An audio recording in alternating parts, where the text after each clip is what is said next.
আমরা ছোট সময় দেখছি আমার বাবা ভিন্ন ধরনের ব্যবসায় করছে। ব্যবসা ক্ষেত্রে যদি চলাফেরায় কাজের সাথে লেনদেনে যদি কোনো ভুল ত্রুটি করে থাকে, আজকে হয়তো উনি আপনাদের কাছ থেকে মাপ চাইতে পারবে না। আমি আমার বাবার পক্ষ থেকে মাপ চেয়ে নিলাম। আমি আপনাদের পায়ে ক্ষমা চেয়ে নিলাম, আমার বাবাকে আল্লাহর রাস্তে মাফ করে দিবেন। আর আমার বাবার জন্য সর্বোচ্চ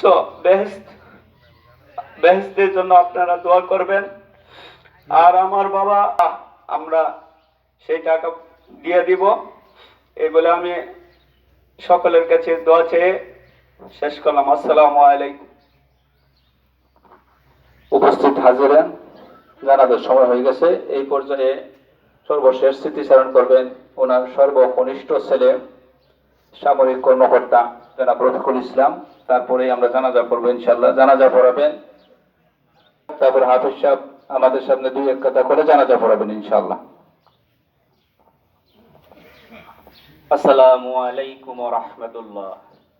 উপস্থিত মাইয়াতের জানাজার জন্য বিভিন্ন এলাকা থেকে আগত এবং আমাদের এই গ্রামের মুরব্বিয়ান, আসসালামু আলাইকুম ওয়া রাহমাতুল্লাহ।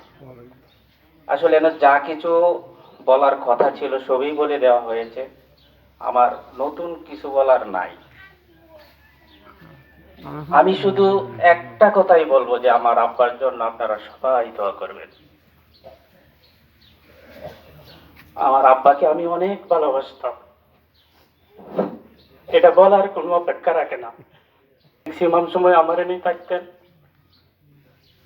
শেষ সময় আমি আব্বাকে এখনই রাখতে পারলাম না। আমরা বলার কিছু নেই, আমার আব্বাকে শুধু আপনারা দোয়া করবেন, এতটুকু বলে আমি শেষ করছি। আসসালামু আলাইকুম।